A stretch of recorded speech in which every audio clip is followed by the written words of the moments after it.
kā viens no populārākajiem suvenīriem ezera apkaimē jāmin Ohrids pērle, lai arī tā nav dabīgi augus ezera dzīvēs, bet gan veidot no tur mītošo zivju zvīņām un asakām, skaistumā neatpaliek no lepnajām līdziniecēm.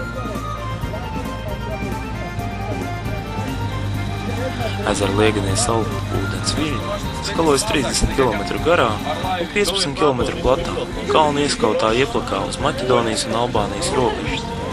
Kā norāda vēstures pētnieki, Ohrids ezera krastos arī atradusies viena no senākajām cilvēku apmetnēm Eiropā. Svētā Nauma klosters uzbūvēts uz klints pašā ezera krastā. Tās sienās izvietojies nevien divnams, bet arī neliela viesnīca, restorāns un suvenīru veikaliņš.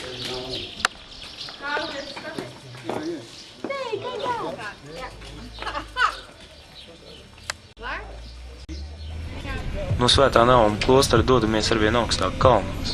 Mums priekšā ar neskarto apkārtni slavenais Prespes ezers. Lai nokļūtu līdz tam, no Svētā Nauma jāšķērso 1547 metrus augstā Levadas kalnu pārēja.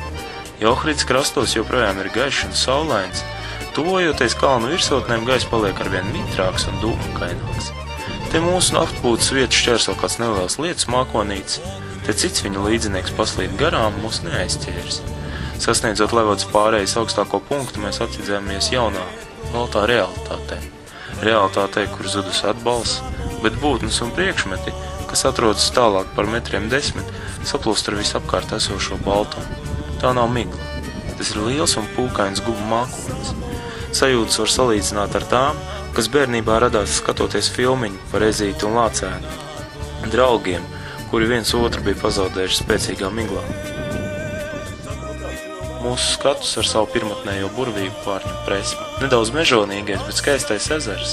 Slavens ar tā daudzveidīgo putnu populāciju. Šie sastopami gan Latvijas dabai ierastie gulbi un jūras kraukļi, gan eksotiskie pelikāni. Kopumā ezera apkaimē dzīvo 115 dažādu putnu sugu. Prespes ezeru ieteicams apmeklēt ikvienam, kurš meklē atpūtu pie neskartas dabas, romantiskas pastaigas mēnesgaismu krēslā vai mieru un klusumu no ikdienas steigas.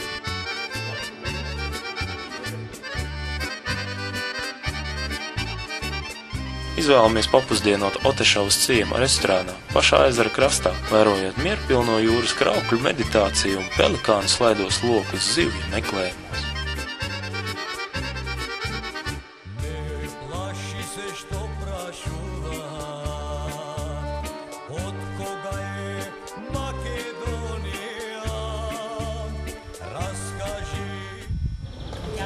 Pirms vakarā atgriezties Ohridā, mūsu ceļš ved cauri Bitolai, pilsētai, kas savulaik vēl lepojusies ar Maķedonijas ekonomiskās galvaspilsētas statusu. Tas lieliski redzams pilsētas vecpilsētā un it īpaši tās promenādē.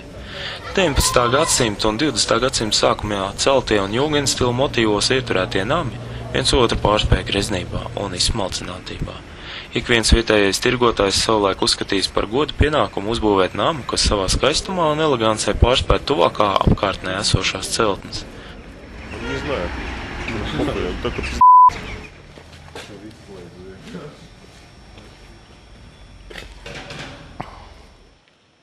Uzaustot jaunai dienai, dodamies ceļā uz Baņištas sērūdens pirtīm, kas atrodas kalnēnā apvidū pašā Albānijas pierobežā.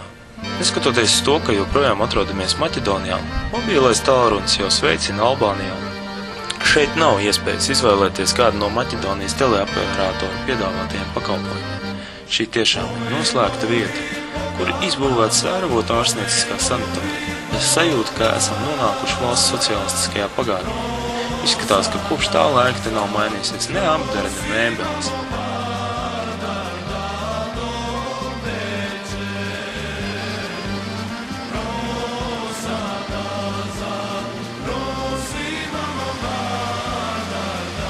Atvesaļojuši ir pati vidi, patīkami rūdzēšana, ko rada no kalnu virsotnēm plūstošie sēravotiņi.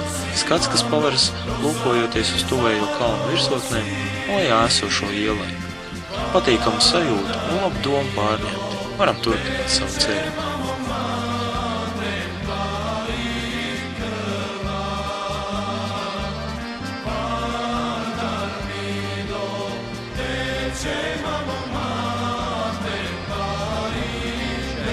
Par vienu no upes iedzītām aizām ved pārdrošs viduslaiku akmens tiltiņš.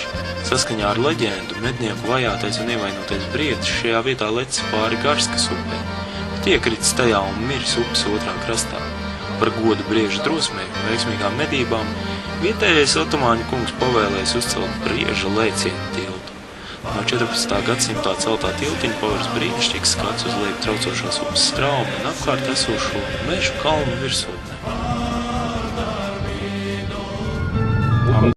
Тур bija tilts, вот то bija vairs nav фото. Музыку специально такую выбрали? Что, ладно, будет музыка. А ты знаешь, кто это?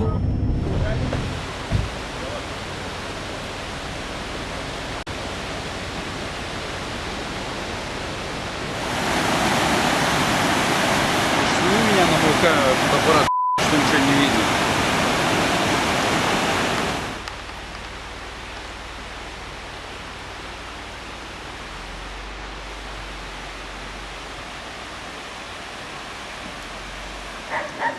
Mavrova ir pasakaini skaista vieta, kur tā vien gribētos palikt. Lai ikdienas varētu skatīt tik daudz zaļā un zilā toņus un apakštoņus. Te pļavas zaļums mīs ar krūmu un koku zaļumu, bet tie ar skujkoku radīto nokrāsu.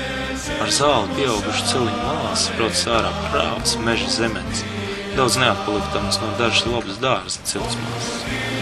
Debesu zilgums sapulst ar kalnu virsotņu zilgumu, kam pretī spoguļojas kalnu upja un avotu zilums. Pa laikam ar mazāku vai lielāku lēcienu jāšķērso kārtējais kalna avotiņš, staigājot pa vietām, ko auto nav šķērsojis vismaz vairākus mēnešus, pa vietām, kur cilvēki iekopti lauki nav skatām jau vairākus desmitus gadu. Bet cilvēks ieklīst tikai reizi pa reizēm, pārņem pirmatklājēju seju.